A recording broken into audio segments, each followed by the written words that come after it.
Bismillahirrahmanirrahim. Assalamualaikum warahmatullahi wabarakatuh. Saya Munafa Izah Makarim, mahasiswi Sekolah Tinggi Ilmu Tarbiyah kelas Islamic Center. Di sini saya akan mempresentasikan sedikit materi tentang optimalisasi pemanfaatan sosial media sebagai sarana pemasaran pendidikan. Video ini saya buat guna memenuhi tugas yang diberikan Ustadz Heru Utomo selaku dosen pengampu mata kuliah Manajemen Pemasaran Pendidikan. Betapa pesatnya perkembangan teknologi era modern ini yang berpengaruh pada semua lini, dari sosial, budaya, bahkan pendidikan. Manajemen pemasaran sendiri adalah suatu bentuk usaha seseorang untuk mencapai sesuatu yang diinginkan atau tujuan yang ingin dicapai dengan melalui proses perencanaan, pengorganisasian, pengawasan, juga evaluasi dengan memanfaatkan sumber daya yang tersedia dengan membentuk hubungan untuk memperkenalkan produk dan memperluas wilayah pasar. Sedangkan sosial media adalah sebuah wadah yang terhubung dengan internet untuk saling bersosialisasi dan berkomunikasi satu sama lain yang dilakukan secara online yang memungkinkan manusia bersosialisasi jarak jauh tanpa dibatasi ruang dan waktu. Dalam konsep school branding dalam promosi sekolah dibagi menjadi dua dimensi. Dimensi yang pertama yaitu media sosial sebagai pembentuk branding. Penerapan brand dalam rangka promosi sekolah adalah cara agar calon orang tua siswa menjadi berminat memilih sebuah sekolah dan bukan memilih sekolah yang lainnya. Sebuah sekolah dengan penggunaan media sosial yang efektif akan menjadi sekolah yang terbentuk brandingnya. Misalnya, sekolah yang secara konstan membuat kegiatan olahraga yang dilaksanakan rutin akan dengan mudah dilekatkan dengan brand sebagai sekolah yang mahir membesarkan murid-muridnya di bidang olahraga. Hal yang sama juga berlaku saat sekolah sering membuat kegiatan seni, kegiatan olimpiade, kegiatan keagamaan, dan kegiatan yang lainnya yang secara terencana dan diniatkan oleh seluruh warga sekolah untuk menjadi sekolah dengan branding tertentu. Penerapan brand ini akan membantu orang tua siswa menentukan pilihan dikarenakan adanya nilai-nilai atau brand yang sama dan menjadi tujuan besar ke depan menyekolahkan anaknya di sebuah sekolah tertentu. Dimensi yang kedua, sekolah berupaya mengisi konten positif mengenai lembaganya dengan terus mengabarkan hal-hal yang positif. Jika sekolah dengan rajin mengisi konten positif mengenai sekolahnya, maka pihak-pihak luar akan mudah menjalin kerjasama dengan sekolah demi kemajuan sekolah tersebut. Ini dikarenakan pihak di luar sekolah akan mudah melihat hal apa yang menjadi kesibukan sekolah sekaligus fokus utama dan tujuan utama dari pengembangan sekolah untuk menjadi lebih baik. Bahkan bagi para alumni sendiri, ini akan menjadi hiburan melihat betapa sekolahnya saat ini menjelma menjadi sekolah yang semarak sekaligus lebih maju dan lebih baik daripada saat ia bersekolah dahulu. Selanjutnya, komponen-komponen penting sosial media marketing. Yang pertama, fokus pada sasaran. Pemasaran melalui akun media sosial sebenarnya mampu dilakukan oleh siapapun. Cukup memiliki akun sosial media tertentu, siapapun bisa melakukan pemasaran dan mempromosikannya dengan mudah. Namun menjadikan pemasaran tersebut fokus dan tepat pada sasaran masih cukup susah untuk beberapa orang. Oleh karenanya, persiapan dan penentuan target perlu untuk dilakukan agar sesuatu itu bisa dicapai sesuai dengan yang kita inginkan. Yang kedua,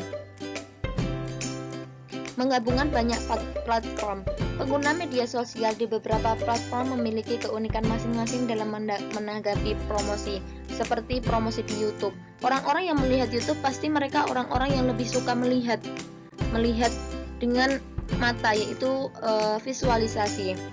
Sedangkan orang-orang yang berada di Instagram, promosi bisa dilakukan secara gambar maupun video dan juga di banyak platform yang lainnya.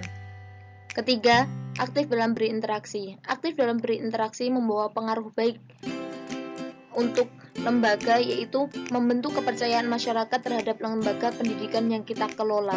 Tentunya kita juga harus menanggapi sesuatunya itu dengan baik, juga dengan adab yang baik. Itu yang menjadikan timbal balik yang didapat oleh sebuah lembaga juga berakhir baik, karena interaksi dengan masyarakat kita bentuk secara baik-baik.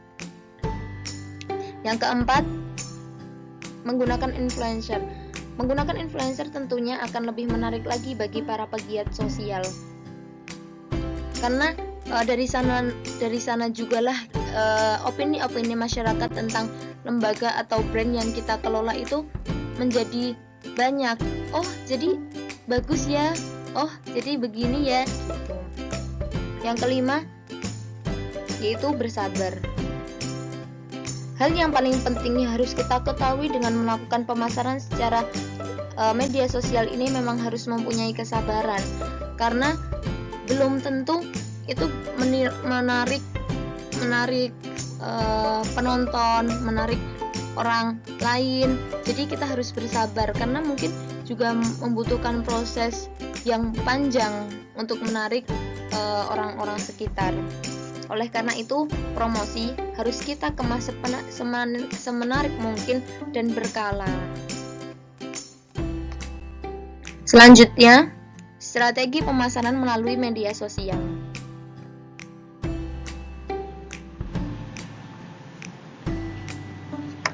Yang pertama, menentukan target dan jenis media yang digunakan. Strategi tentunya perlu untuk menentukan target, siapa yang akan kita bidik dengan promosi ini. Selain itu, kita juga perlu menentukan media sosial mana yang akan kita gunakan untuk memasarkan brand kita. Pastinya media sosial yang sudah banyak digunakan masyarakat, seperti Facebook, Instagram, Twitter, YouTube, atau malah mungkin kita bisa mempromosikannya lewat iklan radio. Yang kedua, membuat konten yang seru dan kreatif. Konten yang seru dan kreatif tentu akan membuat pegiat sosial terus mengikuti informasi yang kita kelola. Dan jika kita sudah mampu membuat ketertarikan banyak orang, maka itu bisa memberikan kita kesempatan agar lembaga yang kita kelola bisa dikenal luas oleh banyak orang. Kita juga bisa mengusahakan membuat konten sesimpel mungkin agar para pengguna internet tidak merasa malas membaca informasi yang kita berikan. Yang terakhir yaitu menjalin komunikasi efektif secara personal. Setelah dua hal di atas, selanjutnya kita bisa meminta bantuan orang-orang terdekat untuk membantu mempromosikannya. Memiliki banyak teman di media sosial memberikan dampak positif untuk mengenalkan brand kita lebih luas lagi. Di sini ada beberapa catatan penting yang juga harus kita ketahui tentang pemasaran pendidikan. Yang pertama, sekolah harus mempunyai admin atau orang yang bertugas khusus dan mempunyai standar sesuai yang diinginkan sekolah, yang sesuai dengan visi misi sekolah. Jadi harus ada seseorang yang bertugas khusus mengurusi platform sekolah itu sendiri di media sosial. Yang kedua, sekolah harus mengedarkan surat kepada orang tua siswa tentang perizinan pengambilan foto anaknya untuk kepentingan promosi sekolah di media sosial.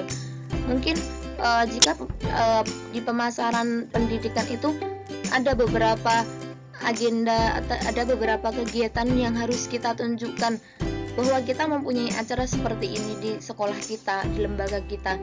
Ketika kita ingin mengunggahnya di media sosial, kita tentu harus meminta izin kepada orang tua siswa apakah mereka mengizinkan foto anaknya untuk kepentingan promosi sekolah di media sosial. Yang ketiga, sekolah mempunyai kesepakatan tentang apa saja hal yang boleh tidaknya ditampilkan di media sosial. Akan lebih baik jika diadakan pembukuan kebijakan sekolah. Jadi sekolah juga harus bijak dalam mengelola media sosial, melahirkan hal-hal yang positif, konten-konten positif, juga membentuk opini masyarakat tentang kelembagaan pendidikan yang positif juga. Dan yang terakhir yaitu sekolah harus lebih tahu tentang hal yang menarik dan istimewa dari sekolahnya, sehingga fokus membranding apa yang berbeda dari sekolah yang lain. Pihak sekolah tentu harus lebih mengetahui brand apa yang bisa ditampilkan di masyarakat untuk menarik masyarakat dan bisa dinilai oleh masyarakat kualitas kualitas dan keistimewaan sekolah sendiri itu apa, begitu. Ya, mungkin ini saja yang bisa saya sampaikan. Kurang lebihnya saya mohon maaf. Kemudian selamat melakukan branding untuk memperluas jaringan, juga mengenalkan lembaga dan sekolah. Jangan lupa untuk menggunakan sosial media dengan bijak dan untuk hal-hal yang bermanfaat. Terima kasih telah menonton video ini. Jangan lupa like, komen, dan juga subscribe ya. Terima kasih. Wassalamualaikum warahmatullahi wabarakatuh.